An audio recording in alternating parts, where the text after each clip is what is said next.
Hi everyone, Billy here with Tradewinds Travel, back with another travel recipe video.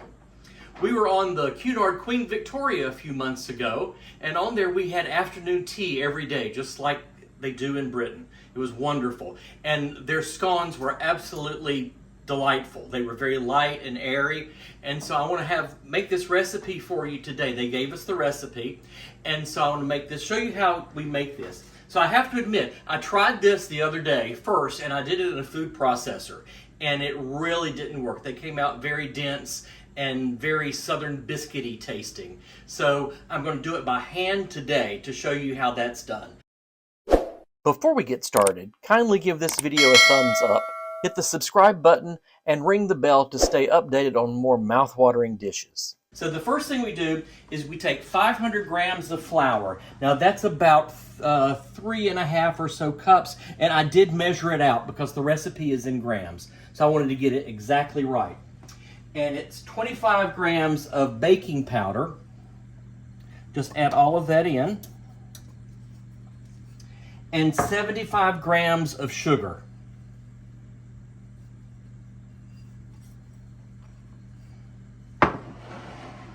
So using my impeccably clean hands, just get all of this mixed in together.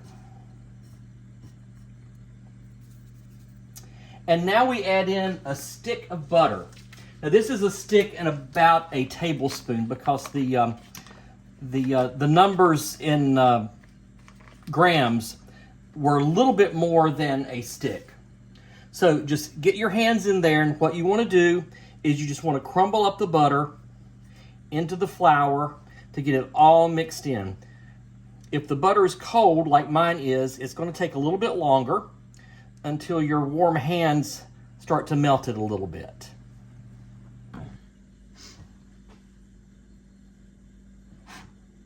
All right, that's pretty good incorporated there. Now, just make a well in the middle. And I'm going to add 3 eggs that have been beaten. And the milk, it's about 125 milliliters. So that's about what this is. I'm going to leave just a little out just in case. And then you just sort of bring it together like this.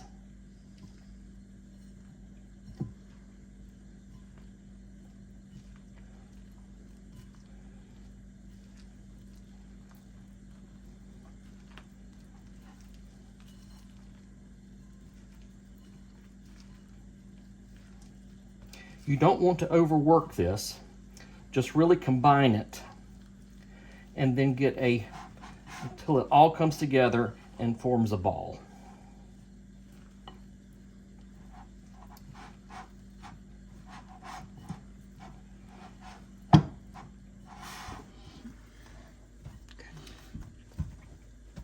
All right, that's looking pretty good. I did add a little more flour to it. It was a little sticky. So now I'll take some flour, put it on my board.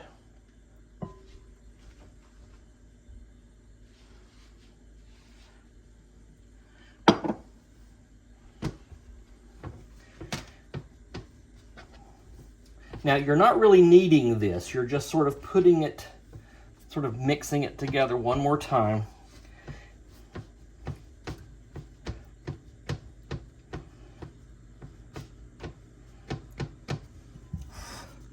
There, just add that in. So just like that, and let it sit for about 5 minutes to rest. Okay, so it's been about 5 minutes. So we come in and check to make sure it's not sticking. We get a rolling pin, flour that really well. Now you want to roll this out to about 1.5 inches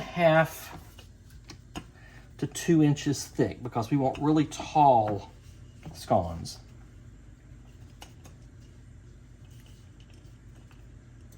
Just like that. Now you take your cookie cutter. Now this is my cookie cutter.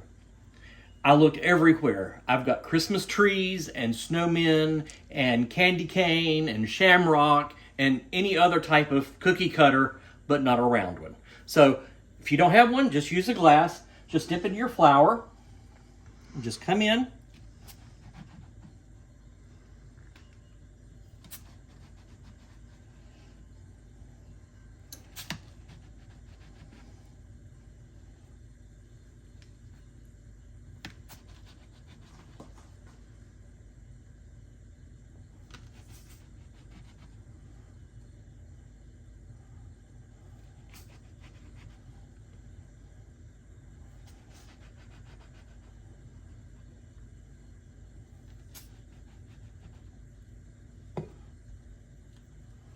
Take these, put them on a parchment lined sheet.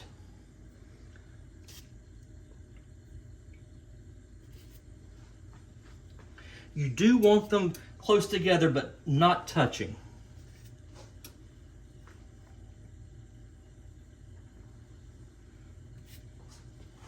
Then you take your leftovers,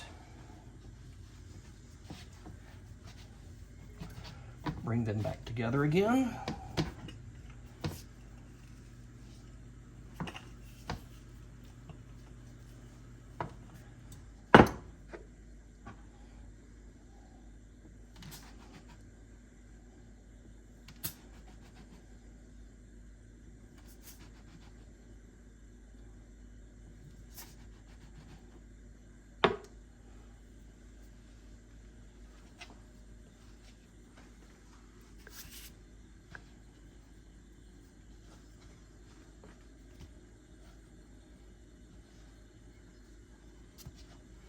I can get a few more out of here.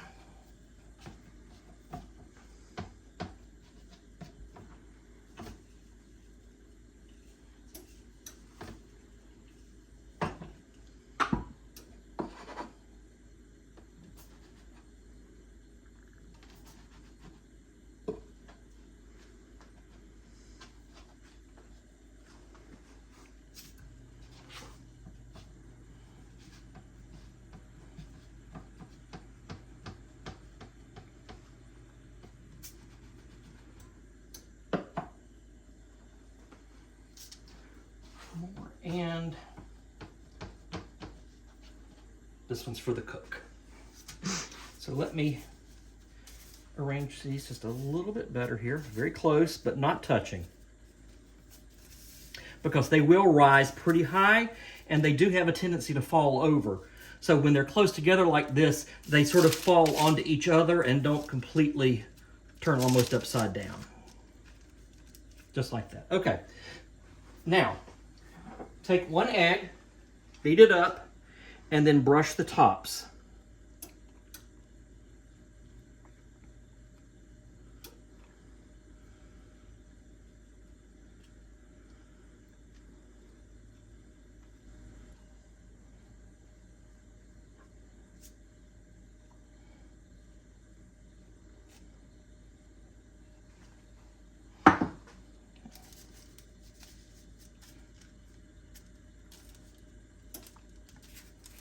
Okay, these go in a 375-degree oven for about 12 to 15 minutes. But do check on it after about 10 just to see how things are going. So when they're done, we'll be back.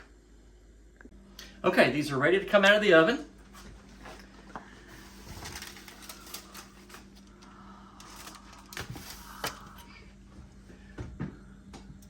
Very nice.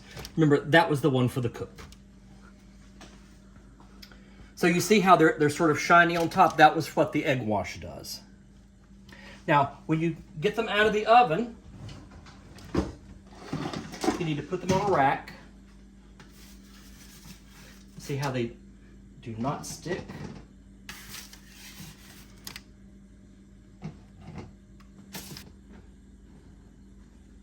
So if you're from the South like me, this would have been called the hoe cake. Okay, so we're going to let these rest for a little while to cool down. Then we'll have some tea. All right, so if we're going to have a proper tea, we have to come to the formal dining room with the good china. So we take our scone and pull it apart. See, it just perfectly comes apart in the middle. Now, here's the age-old question. Is it cream first or jam first? Personally, I do cream first. And you always do a generous amount. And then jam.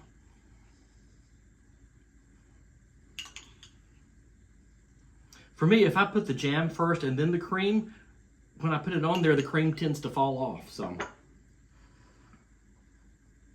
let's try this.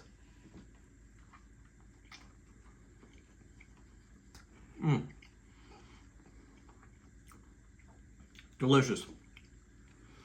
So they're not really hard to make. It seems like it might be, but once you get in there, get your hands in it and get going, it's really easy. No problem whatsoever. Now do check out my video on how to make the clotted cream. I'll have all of that information at the bottom in the description. Also, I'll have the recipe for this. So enjoy your tea, and we have real tea with it. So until next time, happy travels. Cunard invites you to experience the epitome of luxury cruising at surprisingly modest prices, where affordability meets refinement in a seamless blend of elegance and comfort. Embarking on a Cunard voyage means immersing yourself in a world of unparalleled sophistication without breaking the bank. From the moment you step aboard, you are greeted by the timeless charm of Cunard's ocean liners, where meticulously designed interiors and spacious cabins provide a setting of opulence that belies the affordability of the experience. One of the hallmark luxuries that Cunard offers at no extra cost is the celebrated tradition of afternoon tea. Set against the backdrop of the ocean and the ship's elegant surroundings, Cunard's afternoon tea experience is a delightful affair that transports guests to a bygone era of refined indulgence. Immerse yourself in the ritual of savoring freshly brewed teas accompanied by an array of delectable finger sandwiches, delicate pastries, and sumptuous scones. The attentive and gracious service from the staff ensures that every moment of your afternoon tea is an exquisite pause in time, where luxury is not just a word, but a lived experience.